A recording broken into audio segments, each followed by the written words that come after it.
Hello বন্ধুরা, আসসালামু আলাইকুম। নতুন আরেকটি ভিডিও নিয়ে তোমাদের মাঝে চলে এলাম। দেখো, আখি তার ড্রয়িং রুমের কিন্তু লুক পরিবর্তন করেছে। আখি এত সুন্দর করে তার ড্রয়িং রুম সাজিয়েছে, দেখো একেবারে চোখ ধাঁধানো অবস্থায়। এত সুন্দর করে যে ড্রয়িং রুম সাজানো যায় এটা কিন্তু আমার জানা ছিল না।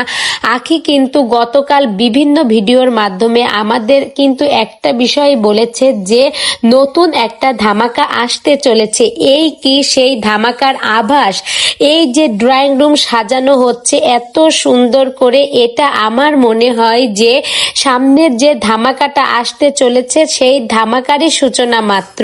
তো বন্ধুরা, যাই হতে চলেছে আমার মনে হয় খুবই ভালো হবে।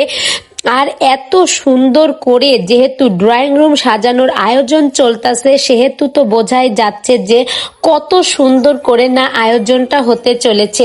আর তোমরা আর একটা জিনিস বিশেষ করে খেয়াল করো, দেখো দেয়ালে কিন্তু কিছু একটা লেখা রয়েছে।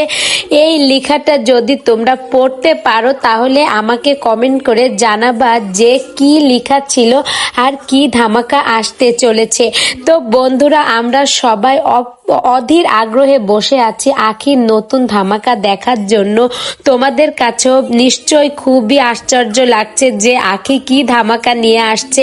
অনেকেই কমেন্ট করছে যে আখি আপু একটু বলুন যে কি ধামাকা, সেটা কবে হবে। তো আখি বলেছে যদি আমি বলেই দিই তাহলে তো আর নতুন কিছুই থাকলো না, বলে দেওয়াই হয়ে গেল।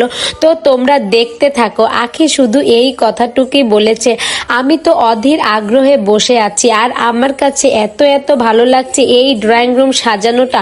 মানুষ যে এত সুন্দর করে তার ড্রয়িং রুম সাজাতে পারে, তাহলে বেডরুম নাও কত সুন্দর করে সাজাবে। আখির সবকিছু আমার কাছে এত ভালো লাগে কি বলবো। আর আয়াসকে তো মানে আমার কাছে অনেক প্রিয় বেবি। আয়াসকে আমি খুবই ভালোবাসি।